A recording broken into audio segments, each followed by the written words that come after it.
Good morning, good afternoon, good evening, good night, good day to you, depending where you are in the world. It's a nighttime devotion. We're reading from the devotional Lift Him Up. The title is Christ Glorified in His People. The scripture reading is taken from John 16:33. These things I have spoken unto you, that in me ye might have peace. In the world ye shall have tribulation, but be of good cheer. I have overcome the world.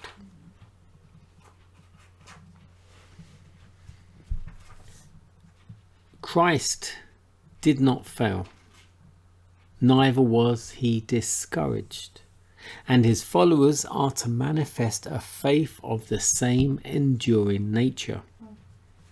They're to live as he lived and work as he worked, because they depend on him as the great master worker.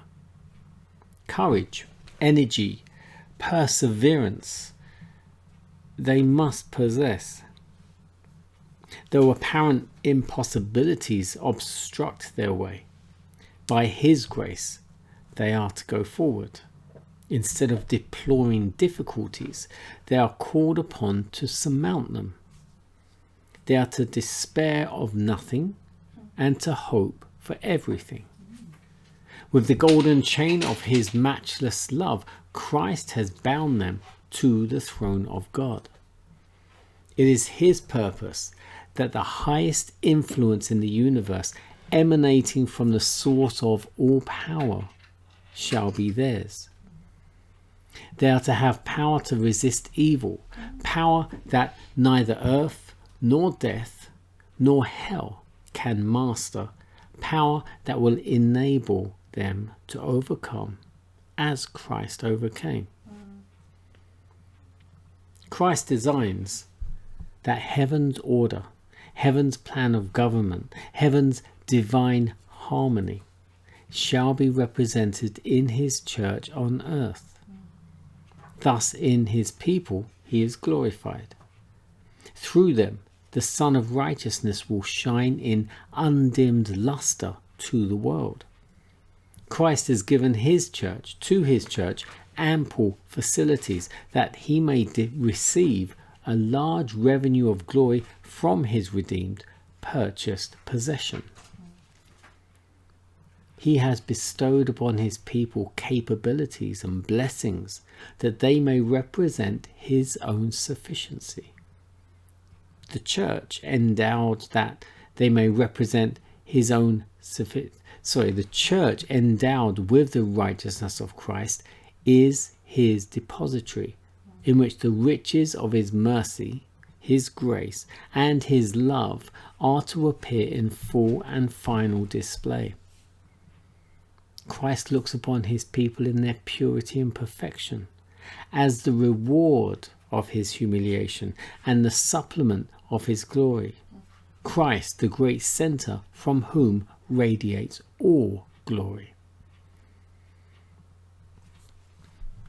Christ had finished the work that was given him to do.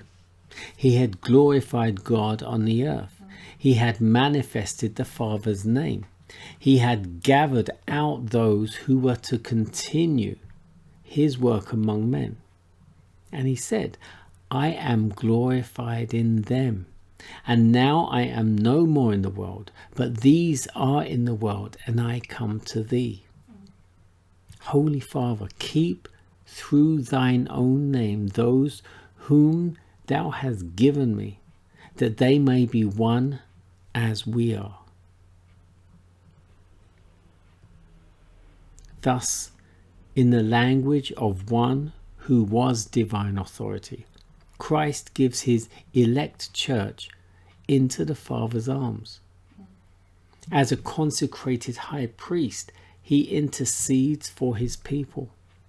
As a faithful shepherd, he gathers his flock under the shadow of the Almighty, in the strong and sure refuge. For him, there awaits the last battle with Satan, and he goes forth to meet it.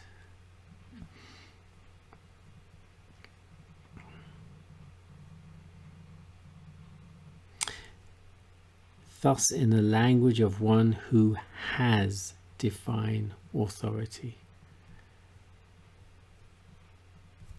Had, has, will always have divine authority.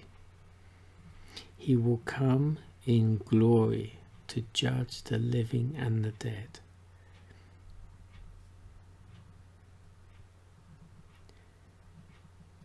I like that. As a consecrated high priest, he intercedes for his people. As a faithful shepherd, he gathers his flock under the shadow of the Almighty. He overcame Satan. The last battle will be for us to overcome Satan. And by his grace, his mercy, by his blood.